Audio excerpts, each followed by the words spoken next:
உனக்கு என்ன புத்திசாலித்தனமா பேசுறது நினைப்பா? உன நீ அறிவுல நினைச்சிட்டு என்ன மிஸ்டர் இன்டெலிஜென்ட் அப்படி இப்படின்னு நான் ரீசெண்டாக போட்ட வீடியோஸ்க்கு வந்து இந்த மாதிரி நிறைய கமெண்ட் இருந்தது. ஒரு கதை சொல்லட்டாமே, இந்த கதையை கேட்டு நான் புத்திசாலியா இல்லை மலுமட்டையா நீயே முடிவு பண்ணிக்க. ஒன் ஃபைன் ஈவினிங் நைட்டு நினைக்கிறேன், என் ஸ்கூட்டி ஸ்டாண்டு உடஞ்சி போச்சு.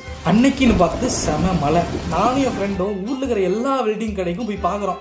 அது எப்போன்னு கரெக்டாக ஞாபகம் இல்லை, வீக்கெண்ட் டைம்னு நினைக்கிறேன், சாட்டர்டேவா ஞாபகம் இல்லை.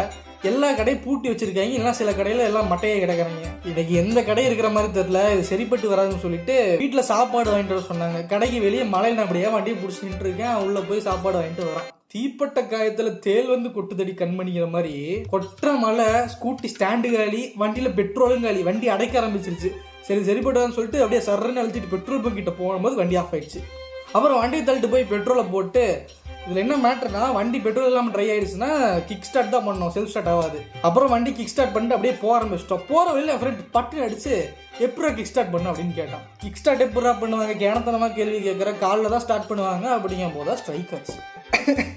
இப்போ நினச்சாலும் எவ்வளோ மலுமட்டையாக இருந்திருக்கடா அப்படிங்கிற மாதிரி இருக்குது. ஸ்கூட்டியில் சைடு ஸ்டாண்டு தானே காலியாக இருக்குது, சென்டர் ஸ்டாண்ட் ஒன்று இருக்குல்ல.